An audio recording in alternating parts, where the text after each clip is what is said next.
This is episode 308 of How About That Cigar, recorded live at the Corona Cigar Studio. On this episode, we talk to Jeff Borysiewicz about Corona Cigar and much more. Please take a minute to subscribe on your favorite podcast platform so you never miss an episode. Now on with the show. Corona Cigar Company is your one-stop shop for all your cigar needs. Whether that's a brand new humidor, a box of those new cigars you've been waiting for, a top-of-the-line cutter or lighter, a place to enjoy the finest cigars and spirits with friends, or the only cigars grown right here in the Sunshine State, we've got you covered. Come visit one of our retail locations for the ultimate cigar experience. Visit us online at coronacigar.com. How about that cigar? Well, how about that cigar? Ladies and gentlemen, welcome to the Corona Cigar Studios for episode 308 of How About That Cigar Live. Thank you so much for joining us live on Facebook, live on YouTube, and live on Rumble. And if you're listening after the fact on the audio podcast, thank you guys so much for listening to How About That Cigar when you drive down the road, when you work out, whatever it is you do. When you listen to your favorite audio podcasts, we appreciate that you made us a part of it. Take just a minute, if you would, please. Click on all the big, beautiful buttons, the like button, the follow button, the subscribe button, and share us out right now on Facebook and YouTube with your favorite Facebook cigar groups. So everybody knows we're live. Not tomorrow. Not tomorrow. Right now. Right now, because we're live. Oh, we are? Right now. Oh, unless what? You're watching after the fact. Oh, or on the audio podcast. Yes. Yep. Or if you're in an alternate universe. Ooh, I'm kind of there all the time. I might be distracted tonight. That is 100% true. Why is that? But before we get into that, okay. You may notice that Justin is not standing in front of that big, beautiful tobacco field that he normally No, does. it burned down. It did. Yeah, it burned down. We're going to get insurance and, crop's gone. So. And you're thinking, well, where the hell is Raul? Raul is in a secret remote location. Let's bring him on right now. Where is Raul? Where in the world is Raul the Leaf Gypsy? Hello. What's up, brother? How you guys doing today? It's 30 degrees. So that's how we're doing. Yeah. What's the weather like over there? Where are you anyway? It's minus something or other. It's really cold. Huh? Okay. Yeah. I was gonna do it outside and smoke a cigar, but I went outside and said, "Fuck no, it's cold." You're not banging Bambi, are you? I am trying to find Bambi and his mother and his dad and everybody else. Okay. So, Raul, your Jets won another game. Yes, watch out. They're on a streak now. Oh, yeah, they're on a streak. Watch out. So they're going to take the division then, right? No, division's No? pretty. Okay. I'm just happy if they go 500. As long as they go 500, the Vikings look like shit. Vikings lost again. And they look like shit doing it this time. They look pretty rough. Mhm. Here's a big surprise. Green Bay and Philly are playing right now, and this has been a big build-up game. I mean, this is one of those games. I did not expect this. There's 31 seconds left in the first half, and there's 0-0 on the scoreboard. So Green Bay is driving. Green Bay appears to be in field goal range, and a Green Bay player is limping off the field right now. So that's just add that to the list of guys who are hurt on the Green Bay roster. So is it excellent defense or shitty offense? Yes. We were talking with our special guest before we went live. It's both, by both teams, actually. And the Minnesota Wild are kind of improving, but they're still pretty bad. And the Timberwolves still look okay. They look all right, but sort of mediocre-ish. So they're, and Jordan Love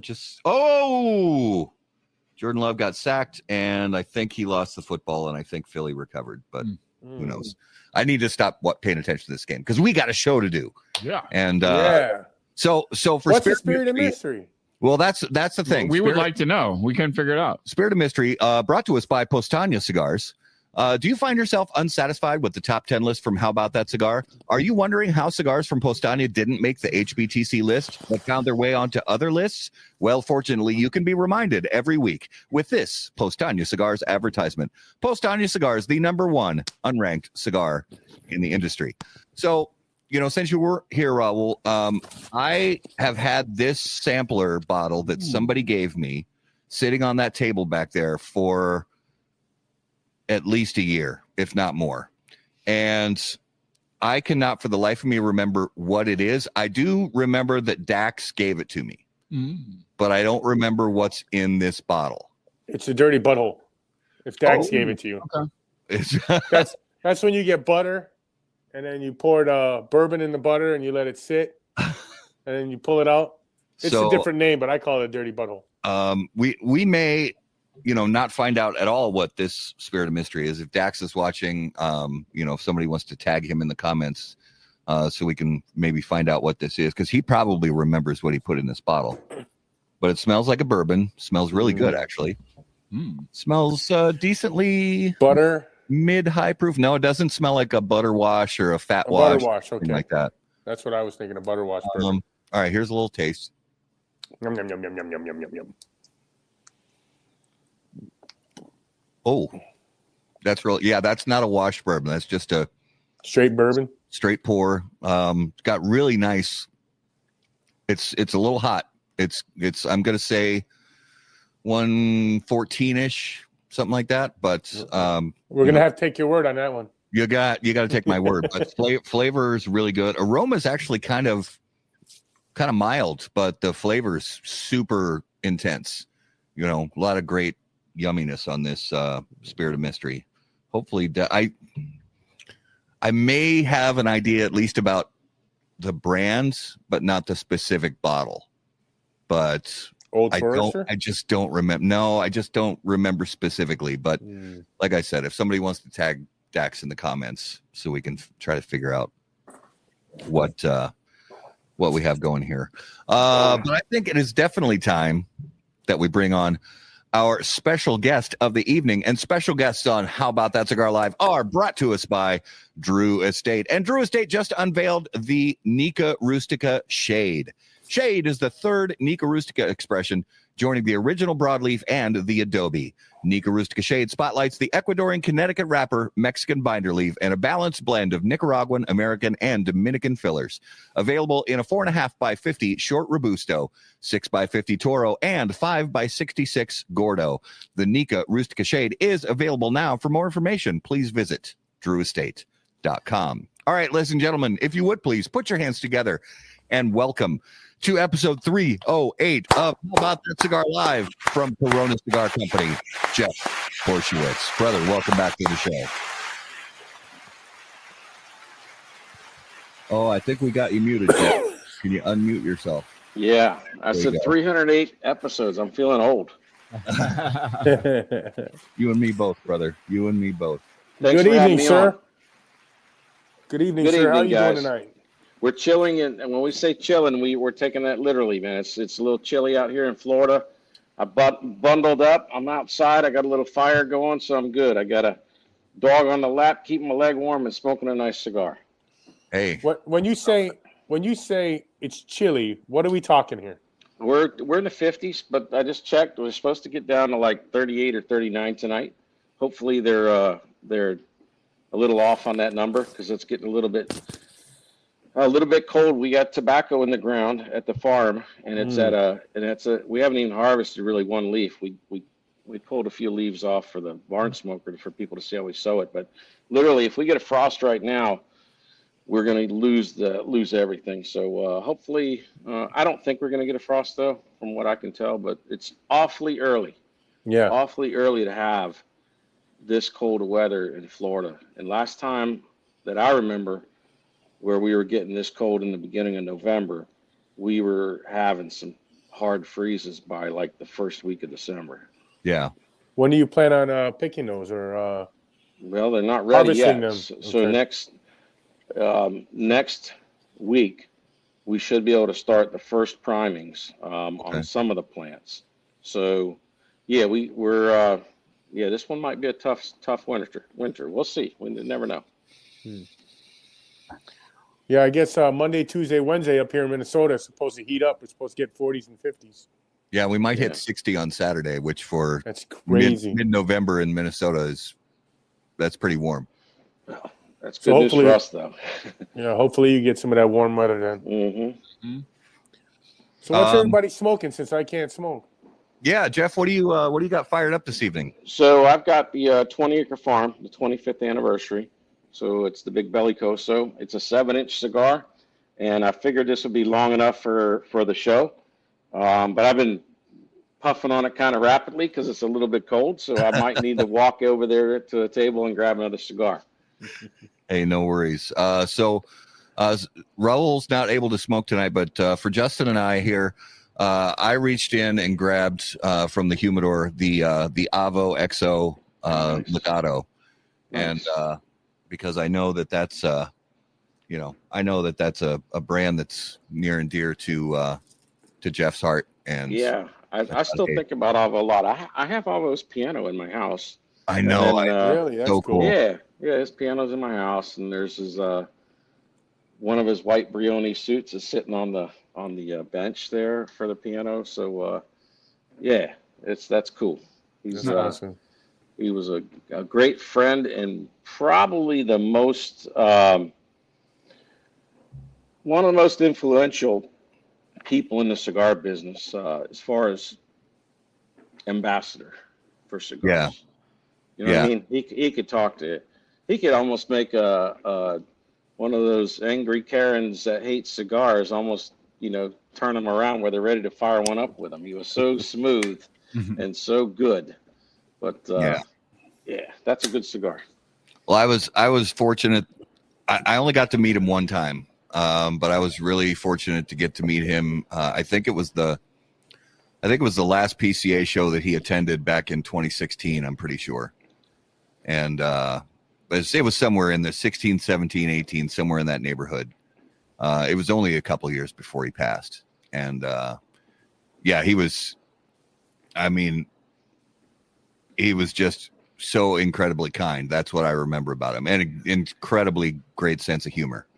So one of the interesting things about Avo is that, I've been around a lot of people throughout my life, but Avo was the most, you hear people say magnetic personalities, but he truly was. You could be just in a random place, and strangers would walk up to him who don't know who he is, or and just because of the hat and the suit and they're like in his look, and they would just start talking to him like they're like, man, do I know you from are you something like that type of thing, and he just knew how to embrace that and spark up conversation that was in just a positive way. So yeah, he was something else.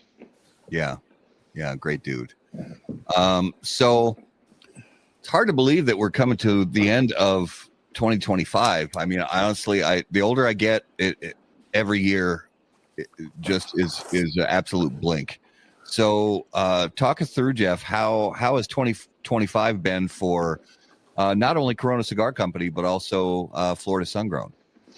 So as far as the Corona Cigar goes, everything's been really good. The industry's kind of flat right now, and in some areas it may actually be a little down in some places, but some of that could be just from overproduction of cigars, and in some of the more price-sensitive markets with the increases in cigar prices and things like that, increases in price to everything, probably had a little effect on it. But for us, we're doing great as a company. Our customers are still, coming and enjoying cigars, so everything's been really good there.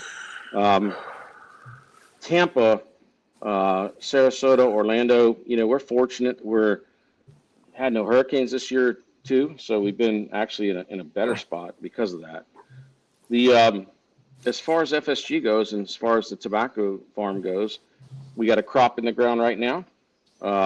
It's in an early phase, so early stage. So we'll see how we get through. It's too early to judge. We'll see what happens with the weather. Yeah. So hopefully the weather holds out for you and you get this crop through, right?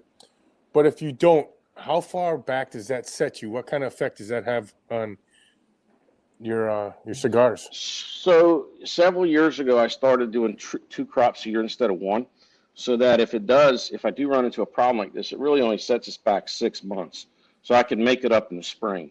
Okay. And I learned that lesson a long time ago when we've had so many natural, I don't call them disasters, but you know what I mean, natural problems where, a hailstorm wiped out the whole crop one year. We've had tornadoes come through.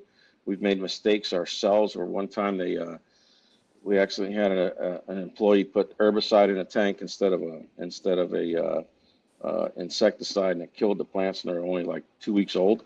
So anyway, we've had things like that happen before. But listen, it's all part of farming. You know that when you get into it, every farmer does. And, you're going to have good years and bad years. So last year was great, and hopefully this year will be great too. But if not, we'll just hit it again in the spring. Because remember, the fortunate part is that it'll set back production of tobacco and, have a little bit shortage of the cigars. But at the end of the day, we'll work through it. Yeah. The bigger problem is actually when farmers have catastrophic events and it bankrupts them. That's where it really gets to be problems. For example, like we're talking about cold weather in Florida. When I was a kid, I live in Orange County, right? And it was called Orange County because everything was oranges and citrus around here. And so when you had a bad freeze and it wiped out people's citrus groves, you just don't get it back next year. You got to replant, and that takes 5-6 years before the trees are even productive. So I look at mishaps or bad things on the scale of how bad it is or how bad could it be. So it's a lot worse for other type of agriculture producers that they could literally end their career where they're bankrupt and got to sell everything. Yeah. Speaking about, you got a question? Else not, I'll jump in. No, go ahead, Raleigh. Speaking about your crops, how did you like working with Saka on the Black Angus? Oh, that was fine. Steve's got his own little personality quirks. He always likes to, say, I don't know if I like the cigar or something like that. And that's just part of his marketing strategy. But I don't want to give away his tricks. But anyway, Steve's easy. Steve is easy. I've known Steve for so long. I remember when he first, actually I knew him before he worked over at Drew Estate. So, with him, he was at the farm and he definitely wanted the thicker leaves. He wanted Ligero. He wanted the top primings because he likes stronger cigars. And then he knows which cigar I like best out of his portfolio. I like the Sin Compromiso. That's more in my wheelhouse. So he kind of knew the direction to take the Black Angus. So it's in that type of flavor spectrum of like a Sin Compromiso with a twist on the blend with the Florida Sun Grown. So it was actually, Steve's actually really easy to work with. Yeah, it's funny because Steve is not only, he's like you said, he's got his quirks and things like that, but he's also kind of outspoken, even if it gets in trouble sometimes. So he said, we asked him about it, and he's like, oh, that was, he's like, oh, it's the worst project ever because I really don't like that tobacco or whatever. And it's like, but he laughs about it. He's like, but we really managed to turn to get a great blend out of it that people really love. All right, so that part, that's why I said Steve's easy to work with because he knows what he's doing. So with someone like that, it's you know that Steve's really particular on those blends, right? So you're going to come out with a really good product. So at that part, it actually makes it a lot easier. But I deal with, when I use the word professionals, I mean, I deal with the best of the best on all the cigars that we have done anyway. Yeah. So that makes the manufacturing blending part not that hard. Yeah. And of all the, I mean, I know it's like asking somebody who owns a cigar manufacturing, a brand or something like that, like asking Nick Perdomo or somebody like that, what's your favorite cigar from that you make? So I know it's, but of all the cigars that have had FSG tobacco in them, do you have one that you would call your favorite or that you lean towards most? Yeah, 20 Acre Farm. Okay. I'm a mild cigar guy. Yeah. And so Florida sun-grown tobacco is not really mild tobacco, but when you can blend it into a milder cigar, it gives it a little bit of zing, a little bit of strength that gives it flavor, but not overpowering. So, like the original FSG by Drew Estate too, with that Brasilia. For me, Maduro wrappers tend to tame down some of the stronger blends. So like the FSG, the original with the Brazilian Matafina wrapper, that one I like a lot too because it's not overpowering. And then we have other cigars that are quite strong, like anything comes out of Aganorsa is a pretty strong cigar, especially like Angel's cigar with the Army of Angel. He likes strong cigars, so that cigar is strong. Same thing with the Intensa, which comes out of Aganorsa. Same thing, pretty powerful cigars. So we try to make, we're making cigars for every flavor profile, but my own personal flavor profile tends to be, if you're using a 1 as the mildest and 10 as the strongest, I'm a guy that likes cigars that are like from a 3 to a 6 and no higher. Yeah. I think that's Why? I think that just real quick, Raleigh, I think that's one of the reasons that I know a lot of guys who, have had a lot of great things to say about the American and because that one I've of the times that I've smoked it, it really does smoke like a true medium bodied cigar. It's not over the top. It's not weak. It's just it smokes to me like a really nice medium bodied cigar. All right, so that's an interesting one. So here's the deal: the American uses all American tobacco, right? So it's got broadleaf from Connecticut in the filler, Pennsylvania broadleaf as well in the filler.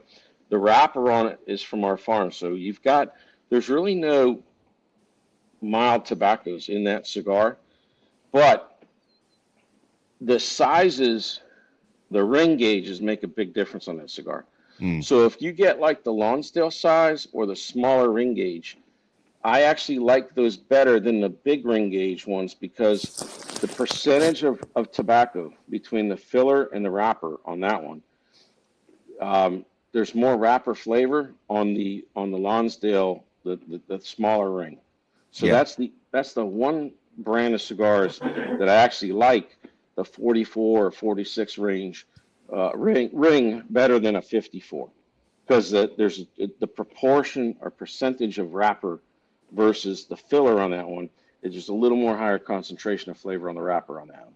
So I really like that one. And also, I don't know if you had a chance to smoke the Diamond Crown Tampa. So when Carlito blended that one, that cigar is another one that because Diamond Crown is a milder cigar, right? But when you put the Florida Sun-Grown in it, it kind of pumps up the flavor and the strength just a little bit. But it doesn't make it too strong. It's still, for me, it's under that 6 level of strength.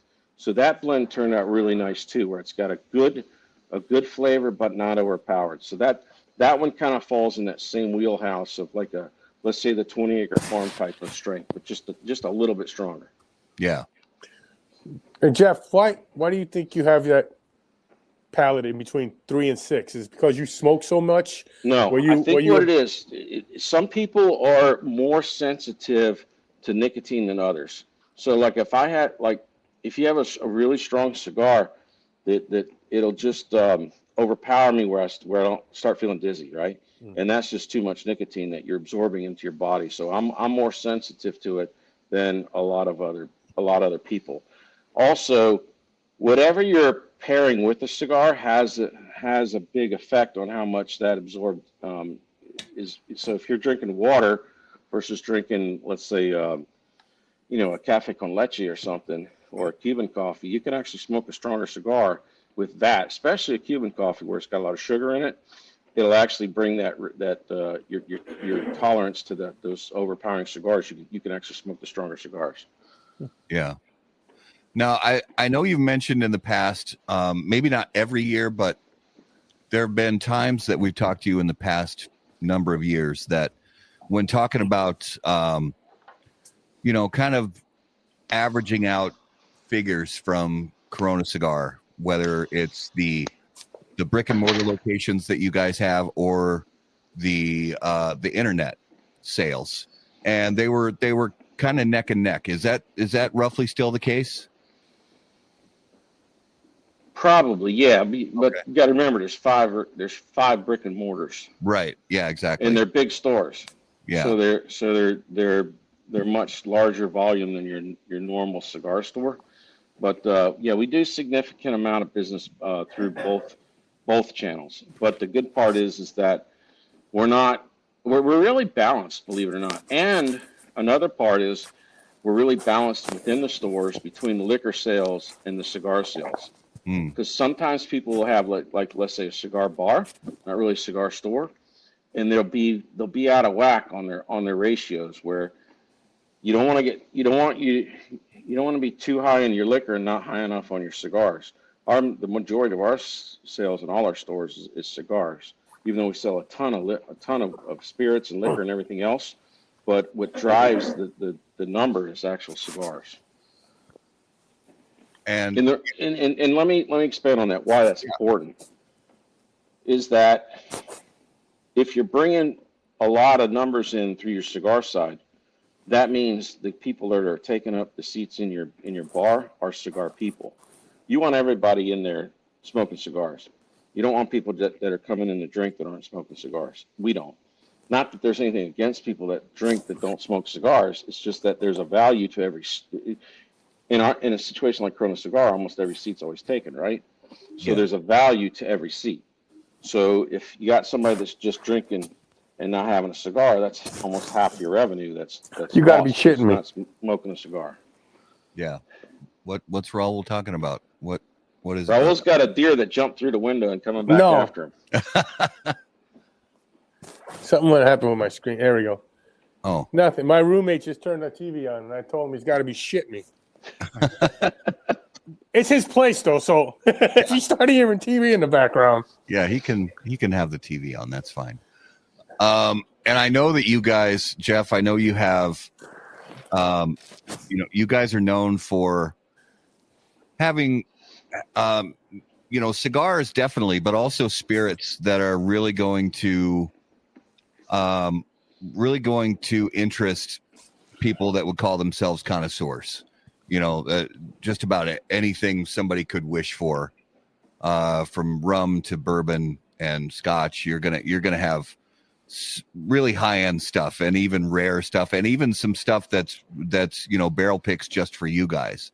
So how do you manage the curating of the spirits that are going to be available at your locations? So we have an abnormally large selection of high-end whiskeys and spirits. I just don't use the term whiskey because originally our single barrel program was just American whiskeys. So whether it's Tennessee whiskey or bourbon or American rye, but now we've had quite a few single barrel tequilas, and not just single barrel, but different cask finish single barrels. So some pretty unique stuff. We've actually got single barrel Irish whiskey from Bushmills. That's incredible. That one flies under the radar, by the way. It's a 12-year Irish whiskey that's aged in tequila barrels in Ireland. And let me tell you, that is an incredible. It's an Irish whiskey that has like a butterscotch finish to it because of the tequila barrels that it's aged in. So we've had a lot of different. We actually have single barrel cognac as well.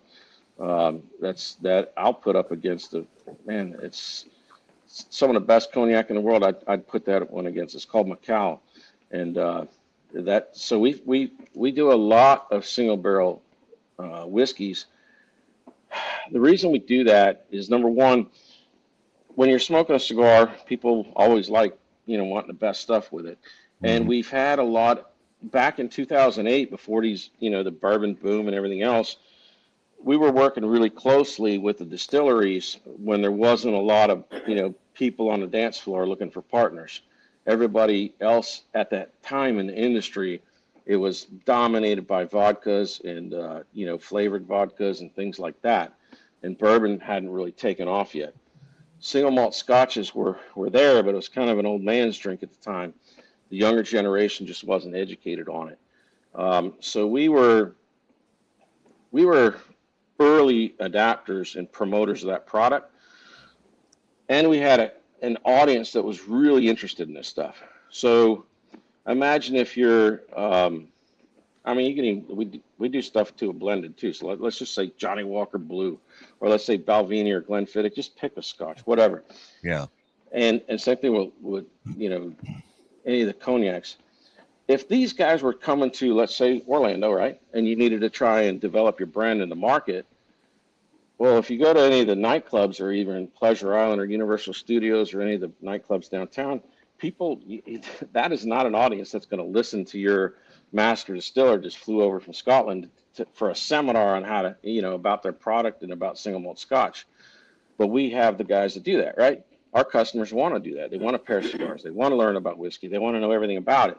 So that's why those companies would spend those resources with Corona Cigar, and we developed, you know, over 15 years, actually on 18 years, we've developed a great reputation and a customer base that appreciates that. And then also, you know, some of the whiskey societies that we work with, and believe it or not, we actually work with some of the top restaurants like Burns Steakhouse. We did quite a few barrel picks with them, or we'd split them with them. I always like working with chefs that have their, you know, these guys have excellent palates. So we've done a lot of collaborations, even with some of the specialized liquor stores that deal in just, you know, real specialized spirits. Sometimes we'll split a couple barrels with them. So it's been really good, and we'll continue to be leaders in that. And we have, when I say a lot of barrel picks, we probably have 75 different single barrel, you know, Scotch, tequila, Irish whiskey, rye. Wow. And so there's a lot. And these are not with Johnny Come Lately brands too. These are established top tier brands that we're talking about. You know, the world leaders of this stuff. So yeah, we're honored. Actually, I was told that we're the number one seller of Macallan in the United States. So whoa. Yeah, I know you've mentioned it before, and that's a pretty incredible stat to think about. That you know, of all sellers of Macallan, you guys are the top tier. That's incredible. So we have but at the same time, we've made a crazy investment in that too. I mean, some of these bottles that we have, you know, we have some bottles that our cost on them is $50,000 for a bottle. And that's not retail either. So, you know, you add a few old bottles like that, you're talking real money.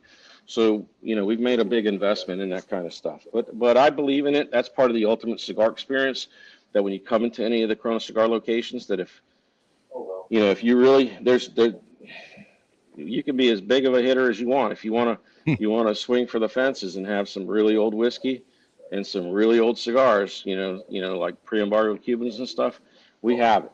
It's not, you know, it's not one of those things that's designed or meant for, you know, everybody, but super special occasions. That's what it's for. Yeah. Well, and outside of private collectors, you're about the only game in town as far as retailers that still have pre-embargo Cubans available to, if somebody wants to buy one. Yeah, it's because they're so expensive. It's risky. But and our biggest competition from that is a billionaire in China. Yeah, there is a place in Hong Kong, and there's one in China that they have a much larger collection than us. Yeah, that sounds right. Yeah, they got a lot of money. Yeah. So Jeff, for some of us that haven't had the honor or privilege of hitting one of the Corona shops, so you get to sell those specialty bottles off sale too? So if I went in there, okay. Yeah, because what it is in Florida, every state has different liquor laws, right? Because after Prohibition was broke up, the federal government left it up to the states, and then a lot of states left it up to the individual counties. That's why in Tennessee you'll have Jack Daniels is in a dry county, because they left it up to the local counties to even decide if they were going to end Prohibition. And that's why you can go to some counties where they don't sell it on Sundays and other ones do, and things like that. So every state and county are different. Now in Florida, when you have a bar without a restaurant, which is what we have, you have what's called a 4COP license, which is consumption on premise, and it also is the same license that you would need to have a standalone liquor store. So that's why we can sell bottles to go. But if we sell at a carry out price, you can't consume it on premise. Yeah. Because we're very competitive on our pricing on that. And you go to a bar and they charge you $350 for a $25 bottle of vodka. Yeah. There's a reason for that, because you got the overhead cost of having that seat and the people taking care of everything. So we don't stick it to people like that, but we're still going to charge you a price as if you're drinking it on premise. We're going to sell you it by the glass price. Yeah. Now, That's fair. For us in Minnesota and unfortunately a lot of other states, we're in this situation where there aren't cigar bars. You can't set up a bar and sell whiskeys and cocktails and beer and stuff like that at your cigar shop. But, for you guys, I would have to imagine that, for us up here, there are brand events pretty regularly even just here in the Twin Cities area, Minneapolis, St. Paul. The cigar shops around here, there'll be brand events scattered, here and there throughout the year. My father will come in and do a brand event, or Drew Estate will come in and do a brand event at a local cigar shop. But I would have to imagine for the Corona Cigar locations, you can also do the same with spirits and beers and things like that. Is that correct? Yeah, we do it all the time. Mm-hmm. Yeah. And so what happened is that the reason why you can't do those up there is because your state legislator passed rules saying you can't do it. Right. And that's why we live in the great state of Florida, the free state of Florida. And that's the benefits of having freedom. And we take it serious. And that's why people like me are heavily involved in politics and protecting that freedom, because as soon as you turn your back, there are people in the legislature that want to take that right away from you. And so when that movement occurred for the indoor smoking bans, it was through the 80s and the 90s. In Florida, we had the indoor smoking bans too, but cigar stores and bars were exempt, and they left it up to the owner of the establishment. And almost every bar you go into Florida, you're not going to smoke, but that's not by law. That's by choice of the operator. Yeah. Whereas for us, this is a smoking environment. We allow cigar smoking. We've never really had a problem having a police cigarette smoking, because for us it just doesn't happen, because everybody's smoking cigars, right? Mm-hmm. And people that smoke cigars know that the cigarette smoke interferes with the flavor and aroma of your cigar. So most people are just courteous, and it just doesn't happen. It's never been an issue. Right. But being able to have a cigar in your cigar shop or a cigar bar, that's totally based on local politics. Oh, 100%. Yeah. So when you guys, because obviously nobody's going to have a brand event for a brand that you don't already carry. And that's the case for cigars and the case for spirits and beers and things like that. So when one of the brands that are on the shelf or behind the bar in one of your locations or all your locations says, we want to do an in-store event on X date, and so on and so forth, and they go through the details with you, what expectations do you have, and your staff, what expectations do you have? Because we've all, most people listening to and watching this show have been to cigar shops before where they have, and I put quotes around this, events that are just duds. So, and I know that you guys don't like going down that road. So what expectations do you give to these brand owners when you give them a green light to come in and do an event at your store? So I don't give them any expectations. Okay. What happens is that we built a culture and we built an environment where our stores are always busy, right? So what we do is we give them the opportunity to work that crowd, okay? So and it's a competitive market, right? So if you're not actively engaging with those customers, you will get either forgotten or someone else is out there trying to get that from you. That, it's like a turf war, right? If you're sleeping all the time, somebody's going to go grab that market share from you. So we don't give them any expectations. What we do is we ask them, what's in it for the customer, and what do you got planned to do this? So if there's nothing that's really in it for the customer, we're not going to do it. Yeah. Because what's the point? We've the guys are already in there smoking cigars, coming in and spending money. So you got to have something you got to have something in it for the customer. Yeah. No, I agree with that 100%. So, but I know what you're saying, where events can be tough in a store where there's, you got to look at it through the manufacturer's lens too. There's expenses in doing this, right? You got to send a guy, you got hotels, you got travel, you got everything else. And if there's only 6 or 8 guys there, that's not you're going to lose money. So they've got to do it where they know that they can cover their costs. So with us, yeah. And then we're also, there's not a whole lot of startup brands that we can work with that, because it's just too competitive inside our stores. Most startups need to build up some traction outside of our stores. I don't mean like outside in front trying to poach our customers, but in the market outside. Yeah. So if it does get some traction, then then it's got enough consumer demand where we can bring it in. But our stores is incredibly difficult for a new startup company to get any traction at all, just because for people that haven't been to Corona Cigar, there is a tremendous amount of cigars. It's aisles and aisles and aisles. So it's like walking into a Walgreens, that type of shelves full of cigars. So imagine if you got a new brand that's just sitting there, the customers, they're going to overlook it. They're going to go past the tried and trues, the stuff that they've been smoking, and there's so many great cigars out there. So it's really tough. It can be done though. It can be done. But it's tough. But listen, all business is that way.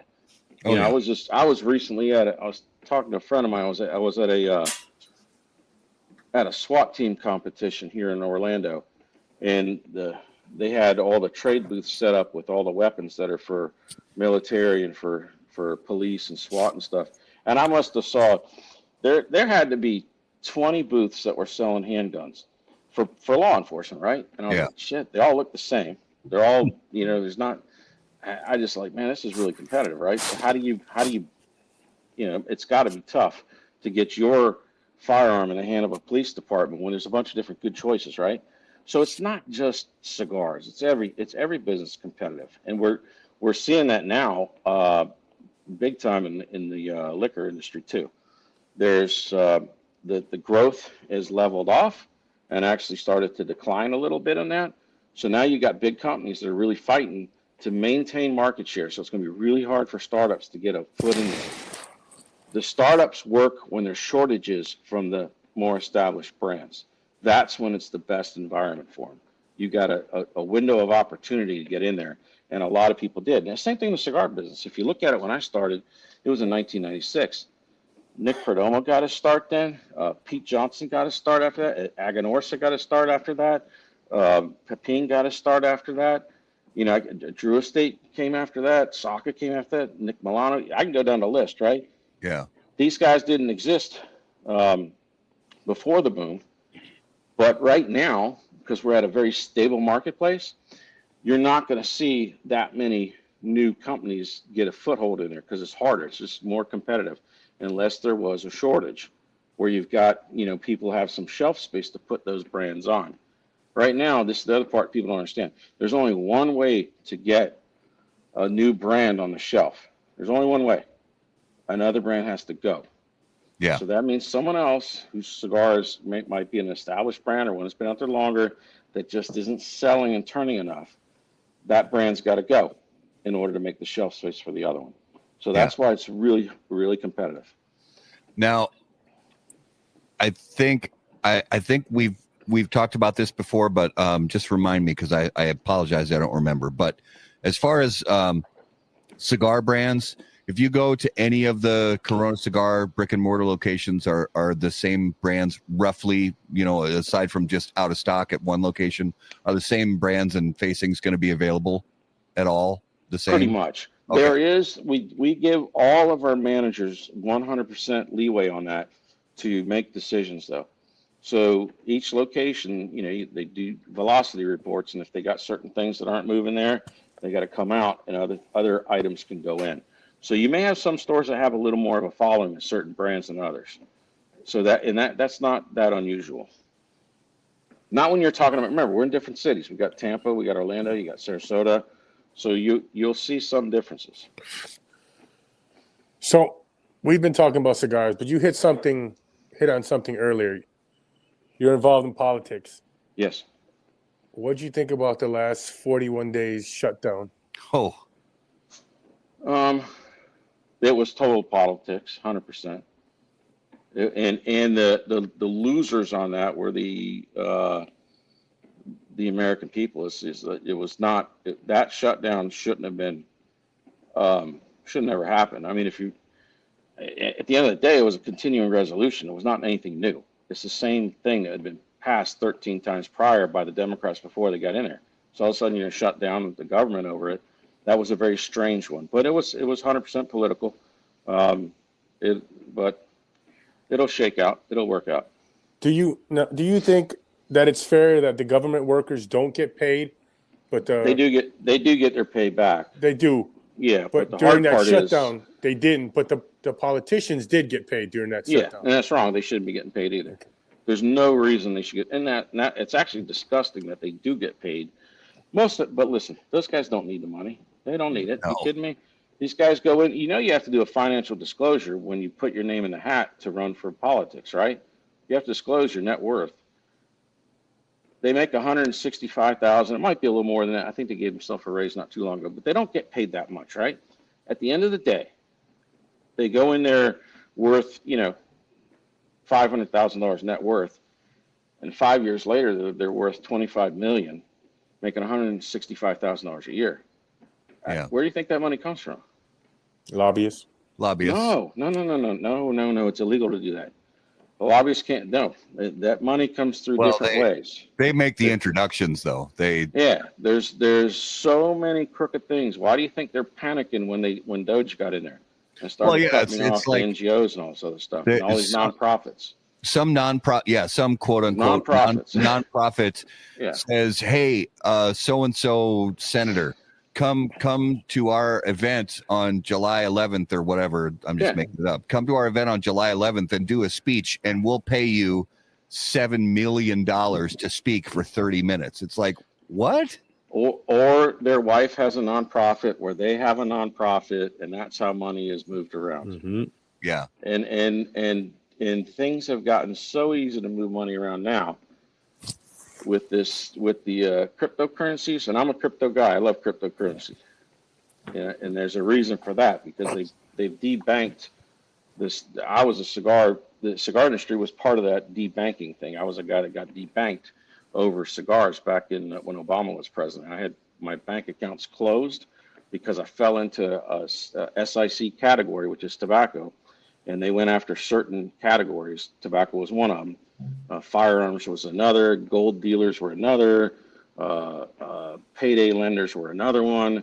Online gambling was another category. So they had certain categories they were going after, and I got hooked because we're a tobacco dealer. So I know about banking, and that's why crypto came on the scene. And that's why Trump's got behind crypto so much, because as soon as he got out of office, they cut his banking off.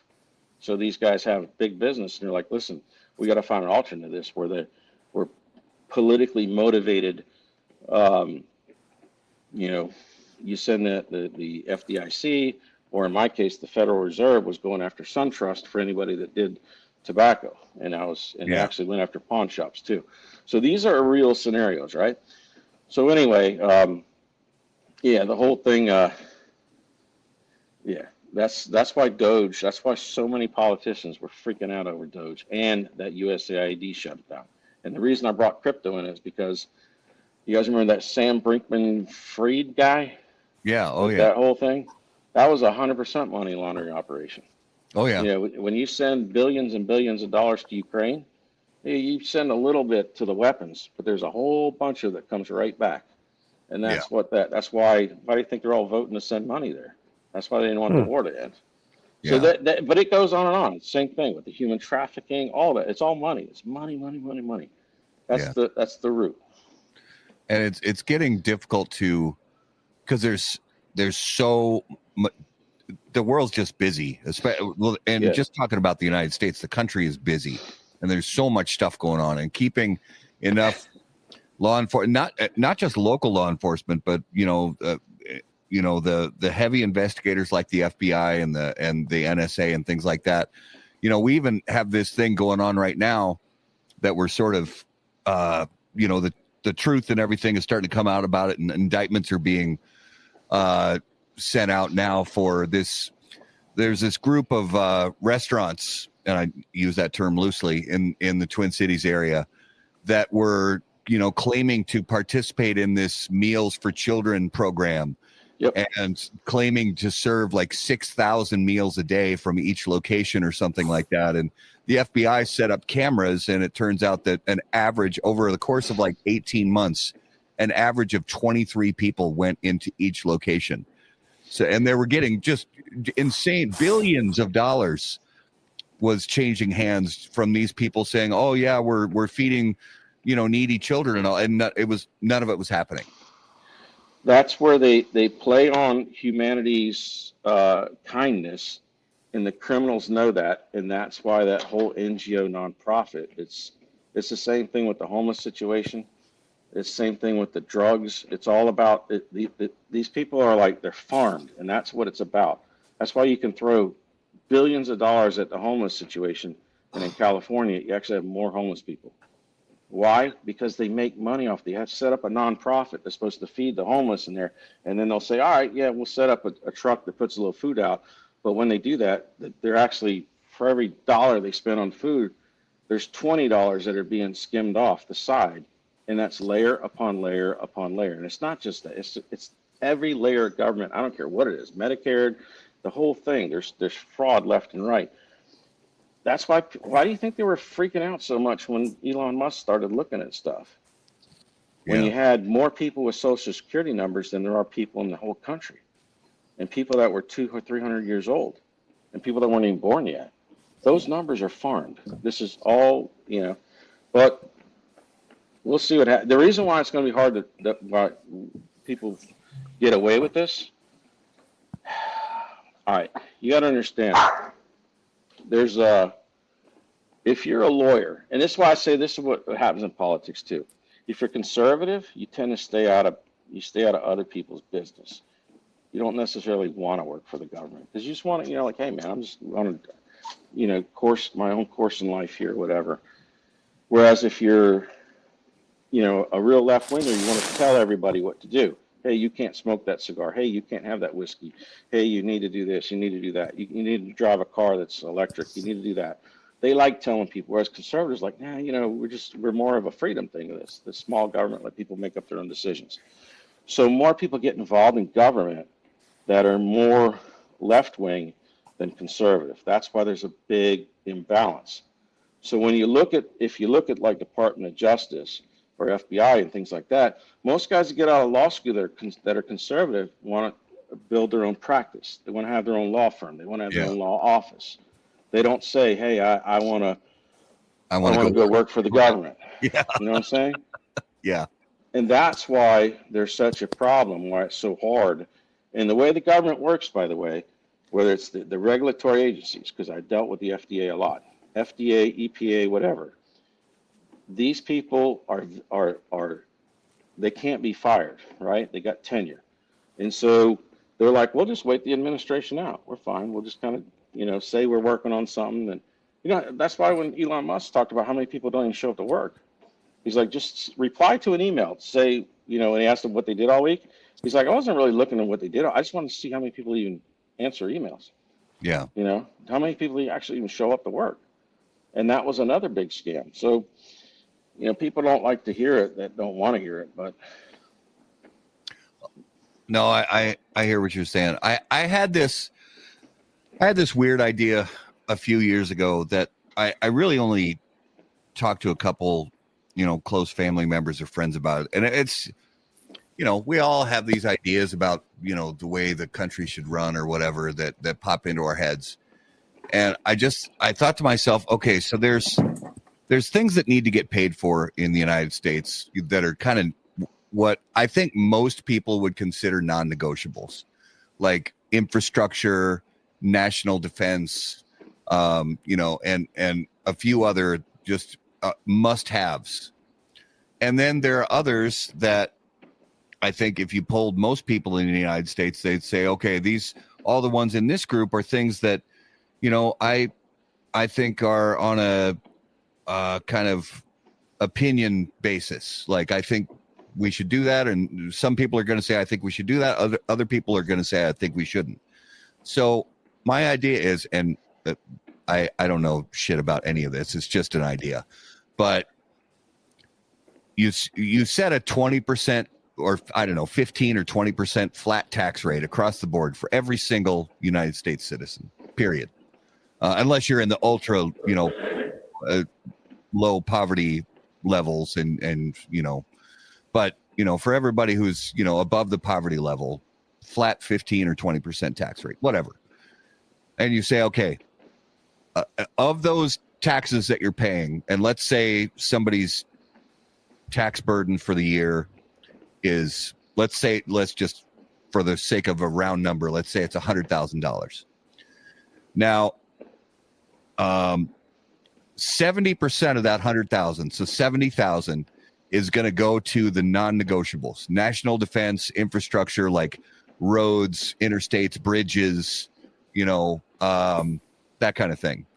The other 30%, that other $30,000 is set up in some kind of and I'm just using this term because a lot of people know it. It's sort of like a GoFundMe kind of approach, where you get a list of all the programs that are out there, and you get to choose if you want to throw 10,000 here or 5,000 there, or the whole 30,000 extra to whatever. And each American gets to choose on their own which of those other programs they want to put that final 30% towards. That's, I don't know. I could be an absolute nut bar, and it could be a ridiculous, stupid notion, but it just seems to me that if we just gave Americans the choice on what they're going to use that last 30% of their tax burden for, then the cream will rise to the top. I don't know. Like I said, I could be completely off base on it. That'll never happen. Herman Cain tried to push the flat tax for a long time when he ran for president too. It just never got traction. And then the other part about people deciding where the money goes, that they won't do that because the politicians are the ones that are, they're supposed to be our representatives. That's why it's called the House of Representatives, right? They represent themselves. Exactly. And that's where the lobbying groups come in. We discovered how bad the cigar industry was, the position we were in when the S-chip, the cigar tax came out in 2007, where we were going to get taxed $10 per cigar. And we just realized, wow, that's when all of us kind of learned, because the cigar industry really didn't have to play around too much with federal politics. But then, then you see that these tax codes are written by lobbyists. And so that's why that stuff will never change. That part's not going to change. But even if that doesn't change, that's not where the biggest problems. Right now, there's just massive fraud. And it keeps getting worse and worse and worse, because if these are criminal organizations, the way this is done. And if it's white collar crime, and if it keeps going without punishment, there's no deterrent to stop it. And so that's why there always used to be some Medicare fraud, Medicaid fraud.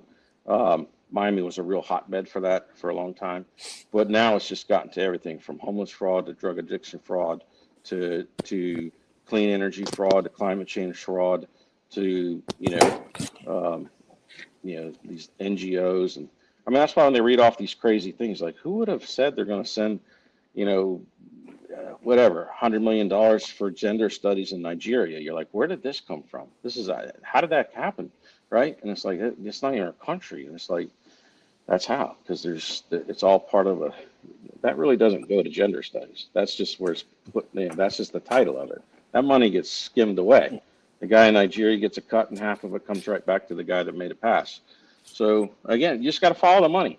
How do you start off with a net worth of $500,000 and then 5 years from now, you're worth $145 million?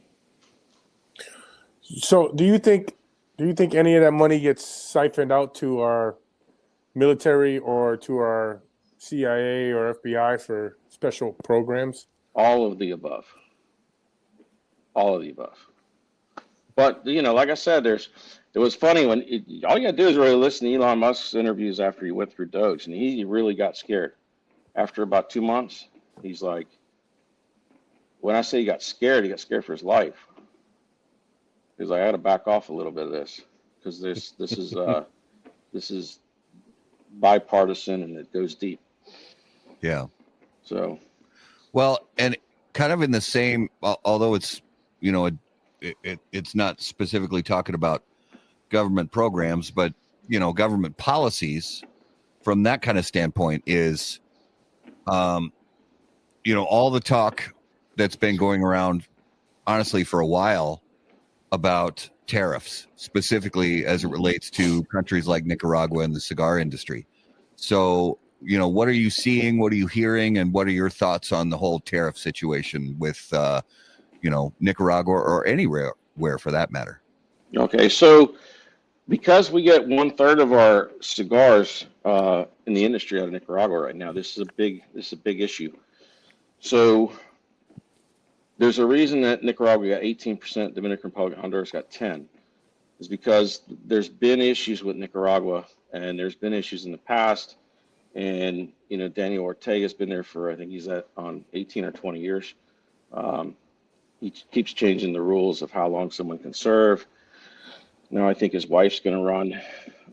And this is the same Daniel Ortega that was the leader of the country when the Sandinistas had control and it was a communist country. So, but I don't think America really cares that much about Nicaragua. What the real issue is, the reason why that 100% tariff is being floated right now is because the issue, this is what Trump campaigned on this, right? Was about taking out the narco terrorists that are out there. Fentanyl is a big deal for Trump, as it should be. There's a lot of Americans getting killed by this stuff. Mm-hmm. There's nobody out there that can say, I used to, when I was younger, I used to play that Desert Storm, these video games. And then all of a sudden, and I thought it was cool because, we actually were fighting Desert Storm. So it was like a real game, kind of like real scenario, right? And Tom Clancy stuff, right? Yeah. So then anyway, I noticed a shift where all of a sudden zombie games became popular. I'm like, what the hell are these zombie games for? Why are you going to war with zombies? It's like, this is like fiction. If anybody has driven or walked through one of these areas of where the I call it the free drug zones, yeah, where there's just miles of people that are in a zombie state. The worst I ever saw was in Vancouver, Canada, but I saw it in Anchorage, Alaska. I saw it in Seattle. I saw it in Portland. I saw it in San Francisco. So these zombie apocalypse zones in Philadelphia as well, where in Vancouver's the worst. There was probably about, 2,000 people within a 1.5 mile stretch all around Chinatown. If you really want to see something interesting, just go to TripAdvisor, look up Vancouver, Canada, and Chinatown. So like you want to go visit Chinatown. Because Chinatown has been in part of that West Coast, historic, right? Look at the reviews. It'll blow your mind.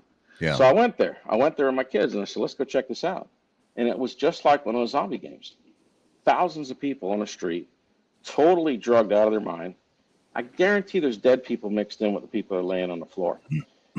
Because, and so you see that zombie state. Well, that's happening. And a lot of good people are dying. It's like, how's this, this is not good. So Trump was dead serious about this. He's like, this fentanyl is killing more Americans than anything. So when he got elected, yeah, he's going hardcore. And that's why he's taking on he declared the cartels narco terrorists. Now, this is how it goes into Nicaragua. Nicaragua's not a narco state. But Venezuela is, Colombia is, and Mexico is. So now, that's why you see this action about the Coast Guard in the U.S. Navy really engaging in taking out these drug boats.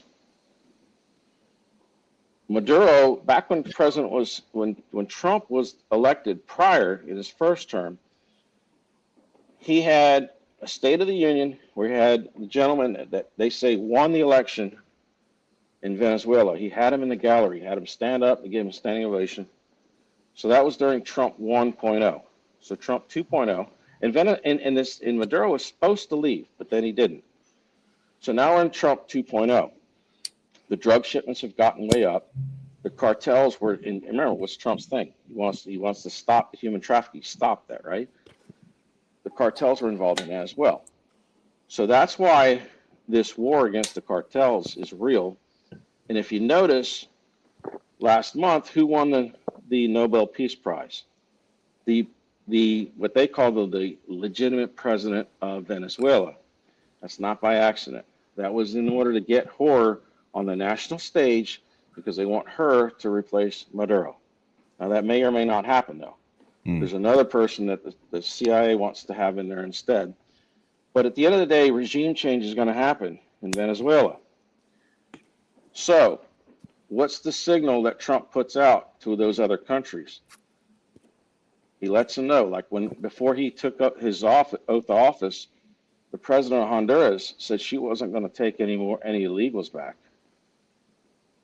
Same thing with the president of Colombia and Venezuela. And Trump went straight at him, right for the jugular. He's like, you're taking your people back, or else we're cutting this off and this off and this off, right? So they started taking the people back. What they're trying to do is position Nicaragua to make sure that wherever Maduro leaves, if he leaves peacefully or if he doesn't leave, there's going to be some accesses, some coalitions, whether it'll be Cuba, Venezuela, and who else, right? They're putting out a strong signal to Nicaragua to stay out of it. That's why the 100% tariff is being floated. Now, as someone who gets a ton of cigars from Nicaragua, we're worried about that because the next step, this can get a lot worse. It can go to a full-blown embargo. Because if you start having where they have let's say a war breaks out and you start having people taking sides and Nicaragua takes a side of Cuba and Venezuela, you're going to see a flat-out embargo against Nicaragua. And that's the worst-case scenario. Right. But this is what Trump does. He always lays it out so they know you got two paths. It's like what he did for Kim Jong-un. He's like, we can either have this end badly or you can have it end good. Stop firing the rockets and, open your country up to tourism. Remember, he's telling them you could have all these nice hotels on the beach and everything else. He's trying to entice them with a carrot instead of a stick. That's what this tariff situation in Nicaragua, it has nothing to do with anything about cigars or jobs or anything like that. It's just saying, hey, when this Maduro thing goes down, if Venezuela happens, you got to stay out of it. And if the narco, the cartels say, hey, Nicaragua, we want you to be the new jump off point for us, stay out of it. Because if you do, there's going to be a problem. That's why these, everything's being laid out here. Those are the tea leaves. And so we'll see how it works out. If we have if it goes the bad route of confiscation of factories and embargoes, that's the worst scenario, right? Which is possible though. Now, full disclosure, I tried to go to Nicaragua earlier. I used to be going there since 1998. I'm not allowed in the country, and I never spoke ill of Nicaragua, and I never spoke ill of Daniel Ortega, the president. But you can look it up on Reddit. You can just search in Google, being banned from travel to Nicaragua. There's a whole list. Anybody that worked for NATO, for the United Nations, worked for any governments, anybody that was involved in priests, any nonprofits, any NGOs, people that are a part of the press. These people are not allowed in the country right now. if you're Nicaraguan and you left the country, a lot of those people haven't been allowed back in the country, and now business people are on that. I guess I'm on the business side, right? And they're using, again, this is on Reddit. You can see where they talk about it. They're using an AI algorithm that's run by the Cuban intel agency and lets them know it's like a social credit score. And that's how you get popped where you can't go to the country. So I've been trying to warn people that this is a dicey situation, and just, obviously I got nothing to do with it or any influence over where, it's their own. I believe government should decide what they want. Ortega might be the best thing for that country. Who knows? But you don't want to have, your supply of disrupted. We don't, so you have to look at what happens if we lose Nicaragua as a cigar producing country. There's going to be some major price increases, shortages. Yeah.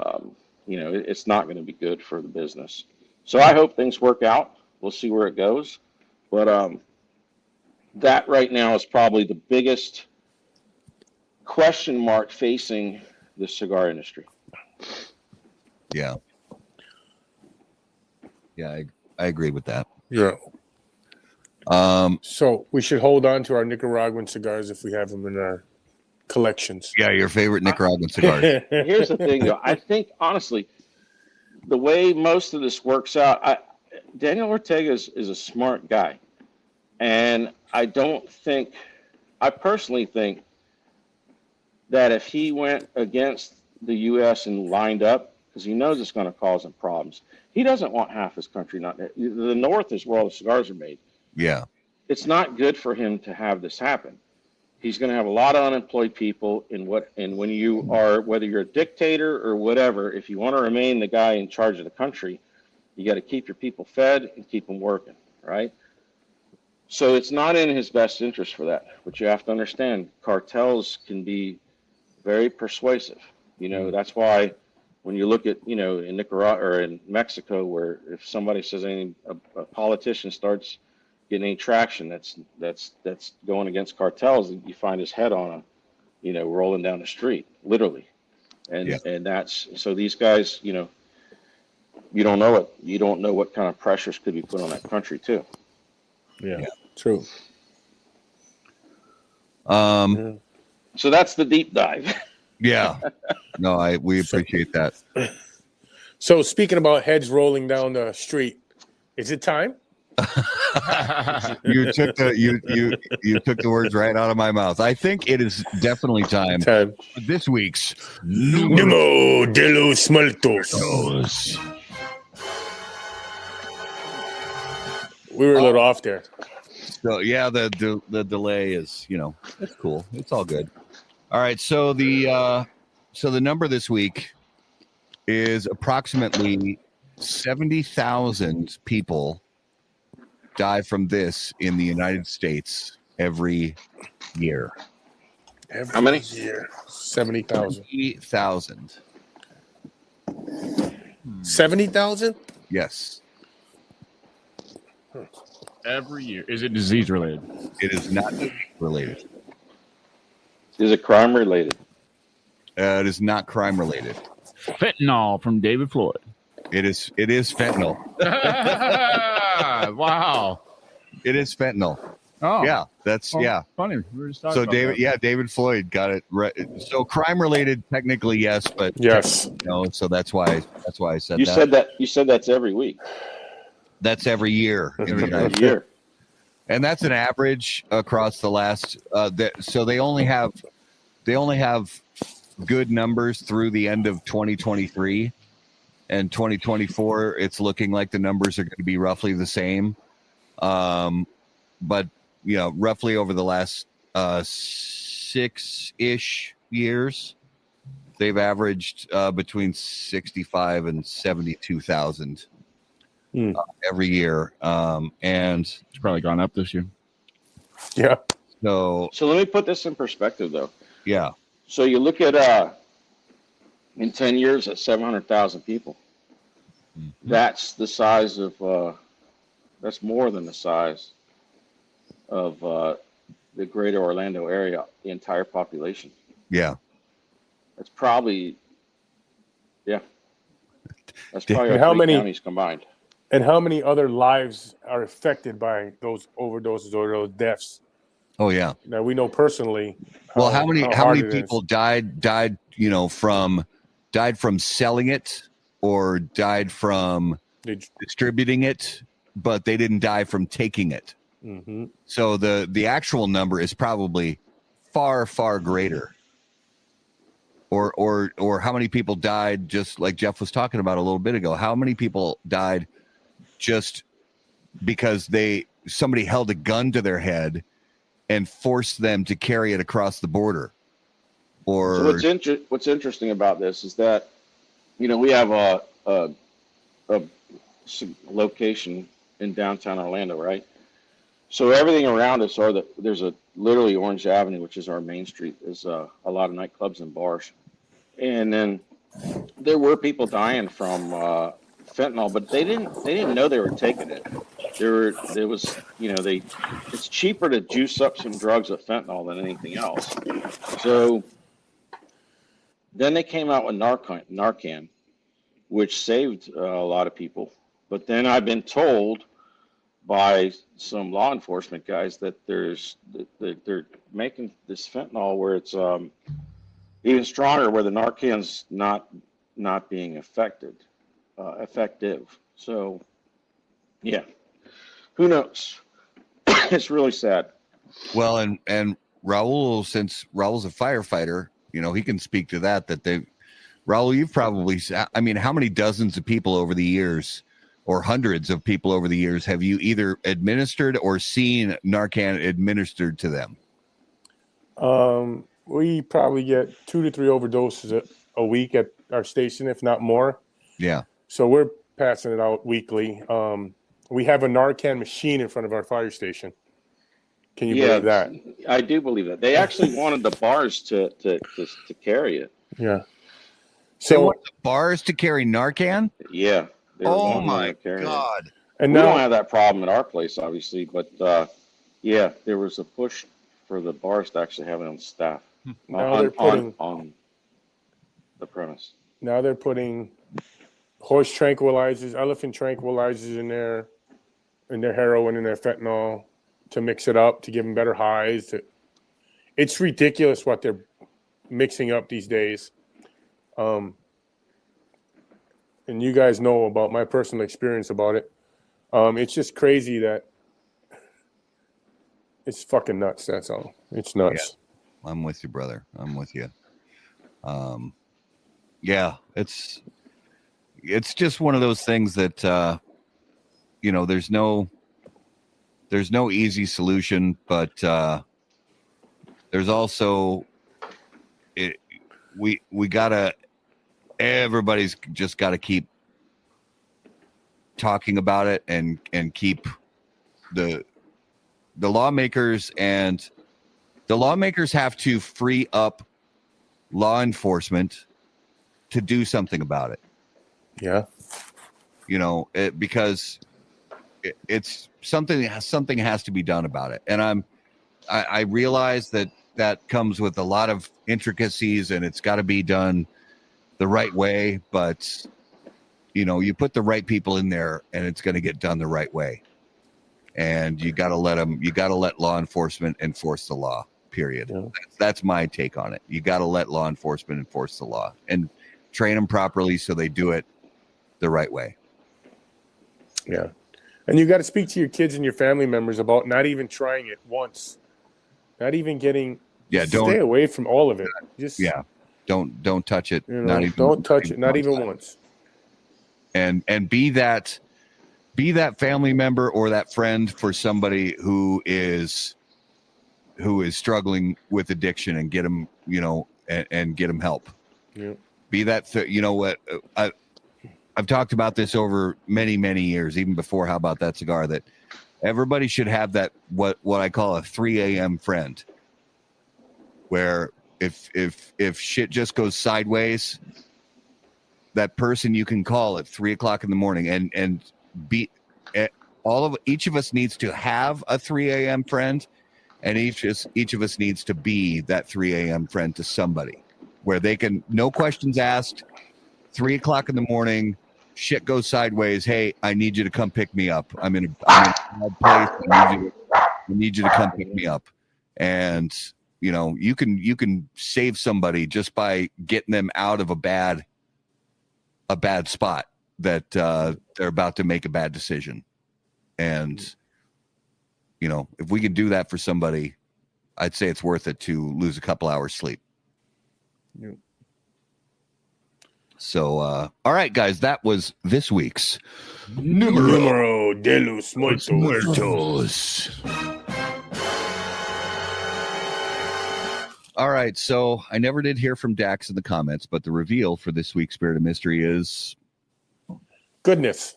It's still a mystery. I have no idea what it is, but it's delicious. It's a really nice bourbon. I think it might actually be a rye, an American rye, but it's absolutely fantastic. And like I said, I'm 90% sure that Dax gave this to me, and I'm 90% sure that he told me it's some form of stag.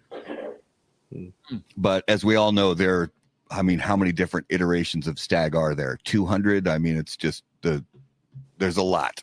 So, but that was, it's a very good pour. So thank you, Dax, for that. Much appreciated. And that was this week's Spirit of Mystery. Now, Jeff, you've been on the show a number of times, and so you've had most of our, old school, original lightning round questions, but we're always digging up fresh, new lightning round questions. And who are those brought to us by? Oh yeah, and the lightning rounds brought to us by J.C. Newman Cigar Company, America's oldest family-owned premium cigar maker, creators of the popular Brick House, Perla Del Mar, Diamond Crown, and the American. J.C. Newman Cigar Company operates out of their 114-year-old El Reloj Cigar Factory in historic Cigar City, Tampa, Florida. For more information on their cigars or visitor experience, please visit jcnewman.com. All right. So I'm going to start with this one, Jeff. If suddenly the scientific ability or the power to teleport yourself anywhere in the world was possible, where would be the first place you would teleport yourself to? In the same time frame, like right now, this moment in time, you could teleport to any place else on the earth. And let's say you could bring your family with you. If I could teleport there, I'd probably like to visit Antarctica. It'd be a quick way to get there in the summertime coming in there. So I wouldn't mind checking that place out. Are you like trying to prove that the Earth's not flat or something, or what? No, but there are some crazy stuffs about that. Yeah, go down the rabbit hole of what's underneath the Antarctic ice caps. There's probably a lot of podcasts out Oceans. there already about the whole flat Earth thing. All right, so Jeff, if you were given your own late night talk show and you were the host, and the premiere episode is coming up, what celebrity or notable person do you want to be the first guest on your late night talk show? Well, I'd say the biggest, you'd pull the most with either Donald Trump or Elon Musk. Oh yeah. Yeah. Raul just is Raul not talking anymore? No, it would have to be Trump. I thought. I said it would have to be Trump. I wasn't sure if you were doing a timeout or what. No. Like you had to go to the bathroom or something. I didn't know what was going on. It's got to be Trump right now. It's got to be Trump. That or Elon though, because Elon's got. If you just watch his Joe Rogan interviews, the from the very first one he ever did to the ones now, there's some really interesting stuff in there, and I'm convinced that there's a bunch of stuff that he doesn't even talk about, especially when it gets to I think he's seen the future. Oh, really? I do. Because if you listen to him talk about this stuff, and like you look, my headphones said the battery's low, so let me know if they stop working. But anyway, especially when he talks about like AI and robotics and stuff, and you know, our generation, we had the Terminator and stuff, and you watch Terminator 1, 2, and 3. Yeah. There is a lot of pre-programming going on in that, and then also, you know, he's working on that Neuralink, and when he talks about brains merging with supercomputers and the way you communicate. And if you watch Total Recall was kind of that same kind of thing too, where they were planting memories in your brain, and they're working on this stuff. They're working on this stuff, and they're being kind of coy about how far they're coming. So it, you know, if you start getting in there's some really wild stuff there. And I do believe when I say he's seeing the future, that's why he's so hardcore on this interplanetary species. Yeah. That, you know, I didn't grow up watching Star Trek or even that much Star Wars or whatever, but yeah, I think there's something to what's going on here. Yeah. Maybe he just took some good peyote. Maybe, I don't know. Yeah, you never know. All right, so Jeff, is there a food that you absolutely hated as a kid that you love today? I still hate it. It's liver, man. I don't. Man. I'm with you, brother. That's I never. Yeah, that's what strikes. That's about the only thing I remember as a kid. I couldn't stand. I still don't like it. Yeah, it's really good for you. It's really good for you. I know it is. But I don't know. That Liver King dude has lost his mind, though. I think he's going crazy. But that's probably from the growth hormones. That's the HGH and the steroids more than the liver. I think. Yeah, because he's definitely. I don't know if you ever saw his videos where he said he was going to go kill Joe Rogan and stuff. Oh yeah, that was some. He wants to fight shit. Joe Rogan. Yeah. He's on all fours like a gorilla walking on the ground and all that stuff. He's like nuts. But anyway, yeah. I think the HGH seeped into his cerebral cortex a little too much. Yeah. All right, let's jump into notable smokables. Each week, each of us talks about a cigar we smoked recently that was notable to us. Now, this could be a cigar that has been on the market for decades that we revisited for the first time in a very long time, or this could be a cigar that's brand new to the market that we tried for the first time ever. So, Jeff, is there something you smoked recently, whether it's new or old, that just really stood out to you recently? Yeah, so there's a Undercrown that's like a 7x54. It was in one of the Barn Smoker packs I had from last year, actually, and that was a really good cigar. And I don't smoke too many of a lot of the Ligas and stuff like that from Drew State, a little strong, and Undercrown isn't quite as strong. But there was a 7x54, and so it's probably a double Corona size, and that was a lot that surprised me. I really enjoyed it. Nice. Raleigh, what was notable for you this week? Probably the Mi Career Tricky Traca. Okay. I haven't smoked one in a while, and I stopped at Perfect Ash on the way down last week and grabbed a bunch of Saka from him, and I just smoking that on the way down, knowing what I was coming down to do and relax and hunt. It just tasted right. Nice. Justy, what about you? I had the Snitches Get Stitches from Cigar Federation, like 2021 or something like that, buddy. Yeah, Snitches Get Stitches. Well, I don't know about the cigars, but I gotta say they got clever names for the cigars. You know, it's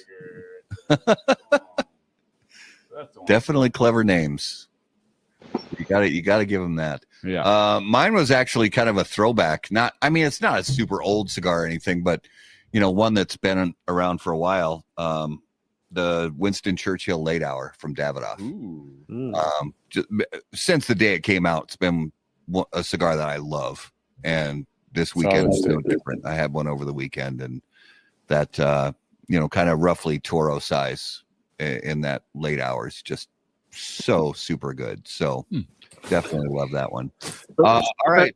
On the cigar, though. I did have a new cigar that was really, really good too. The Monte Cristo 90th anniversary. I've heard really good things about that. Yeah. That's a really good cigar. So that's one of the newer ones that I like. Last month was the first time I had it. That's a really good cigar.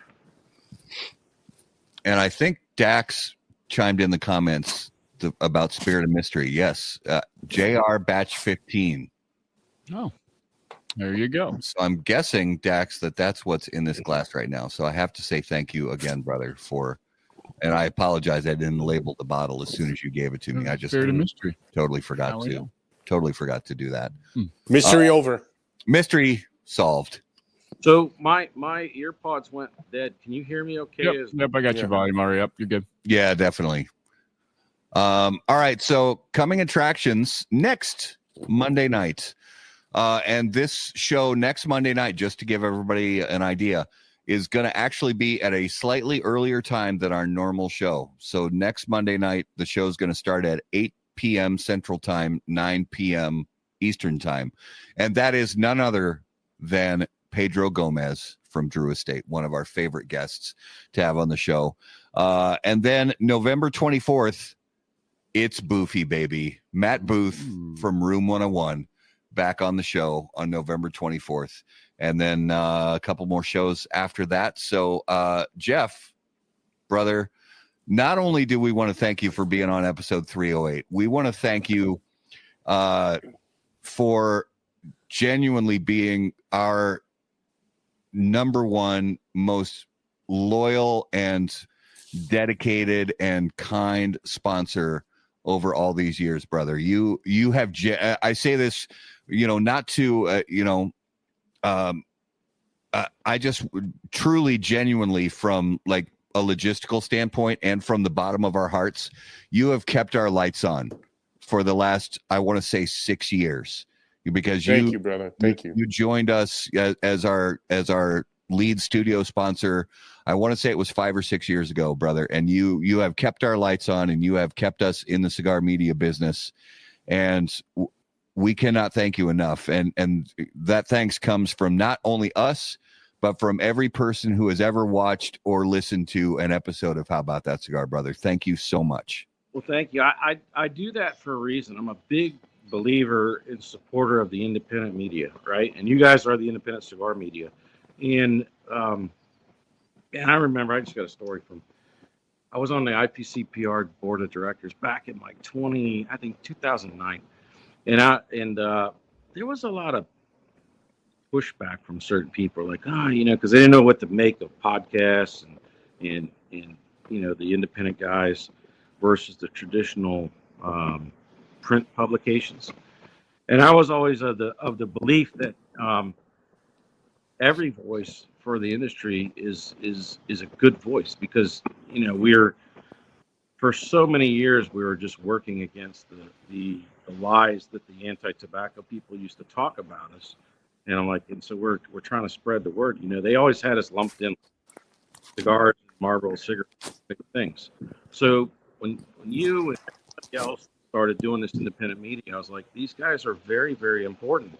And it's what builds the industry and brings it's new. It's a new. Cigars are more than just smoking a cigar, right? It's a lifestyle, right? And I saw that early on, and I'm like, I want to support all the independent guys I can, because it's good. It's good. And the other part is, I had been asked numerous times to do my own show with even the syndicated radio shows out here in Orlando and stuff. And I'm like, there's a major commitment to doing that.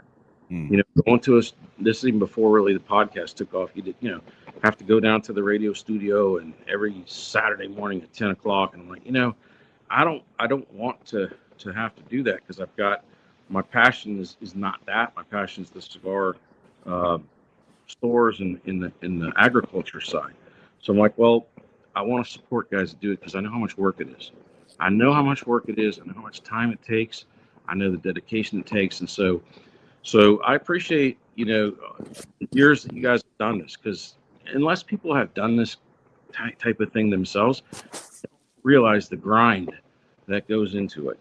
And so that's why I like supporting. I appreciate what you guys have done.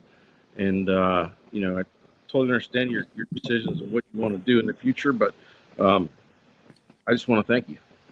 Yeah, we appreciate it, brother. Thank It means the world to us. And Mm-hmm. a lot of, you know, we're going to talk about this on our last show a little bit too, but a lot of really great, not just information about cigars, you know, wrapper, binder, filler. That's all great. And we love all that. That's, you know, learned about, you know, how this seed has grown and all that. But the stories from people in the cigar business, the stories from the actual people, stories about how they fell in love with tobacco, and stories about their families, and, you know, what their families went through and what their families overcame to become part of the world of premium cigars. Us bringing people on to How About That Cigar over the years to share those stories with viewers and listeners wouldn't have been possible without you. So God bless and thank you, brother. We really appreciate it. Thank you. All right, viewers and listeners. Before that, Oh yeah. where's Jeff going to be found at? Where would he find you at? Thank Jeff? you so much. Before Jeff. we got to close Jeff out first. Yeah, give our viewers and listeners an idea. Where can they keep up with everything going on with Corona Cigar Company, with Florida Sungrown? So Facebook's probably the best place.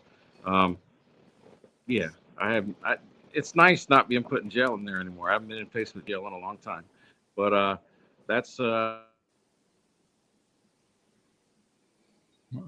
Oh, we lost your audio, Jeff. It's on. There we go. Yeah, we're back now. Okay. I was going to say, for personal stuff, Facebook is the best place. And as far as like Corona Cigar business wise, I'd say coronacigar.com, and then get on our email list and just, you know, check out our social media channels. Awesome. Well, thank you again, brother. You're welcome. Thank you. All right.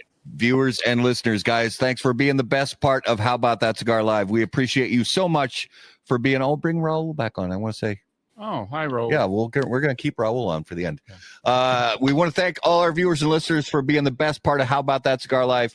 We appreciate you guys so much hanging out with us on these Monday nights. If you would please make sure to follow us on all your favorite social media platforms. You'll find us at HBT Cigar.